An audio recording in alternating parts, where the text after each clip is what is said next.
أهلا وسهلا بكم مجددا. ضيفي الآن الفارس الشيخ محمد بن ناصر. نرحب فيك شيخ. مرحبا فيك. الله يسلمك. شرفتونا بتواجدكم في مهرجان خادم الحرمين الشريفين في البطولة الدولية الفايف ستار. أنهيتوا مشاركتكم ما شاء الله بنتائج ممتازة جدا، وكانت المنافسات قوية ومشرفة للفرسان القطريين والسعوديين وأخواننا الإماراتيين. كيف هي استعداداتكم للبطولة الخليجية 3 ستار، خاصة أنها ضمن جولة الدوري العربي، وهذه ما يزيدها قوة وحماس؟ بسم الله الرحمن الرحيم. أول شيء أحب أشكرك على استضافتك لي، وهذا الشرف لنا تواجدنا في هذه البطولة. طبعا في البداية أحب أشكر سمو الأمير عبد الله بن متعب على ضيافته لنا في هذه البطولة. ما شاء الله يعني التنظيم كان روعة، ما في أغلاط، ما شاء الله ما في شيء قصر أحد، يعني ما حد يقدر يتكلم عن البطولة بأي شيء غلط.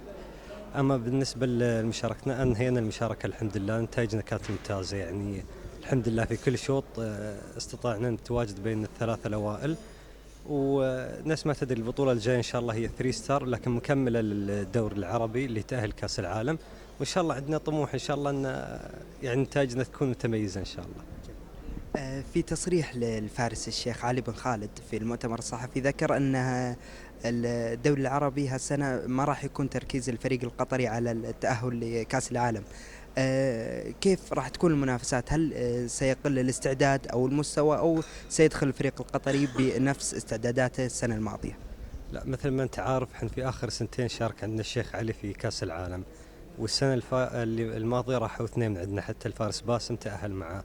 هذه السنة إن شاء الله قررنا أن نركز على تأهيل بطولة العالم، والحمد لله تأهلوا الفرسان، وعن طريقها نستطيع أن تأهل الأولمبياد. لكن في حال أن تأهل أحد من فرساننا لكأس العالم إن شاء الله، فراح يكون عندنا تفكير إن شاء الله تكون في مشاركة في كأس العالم، ولكنها مش من أولوياتنا حاليا مشاركة كأس العالم. جدا، كل الشكر لك شيخ محمد. مشكور معك.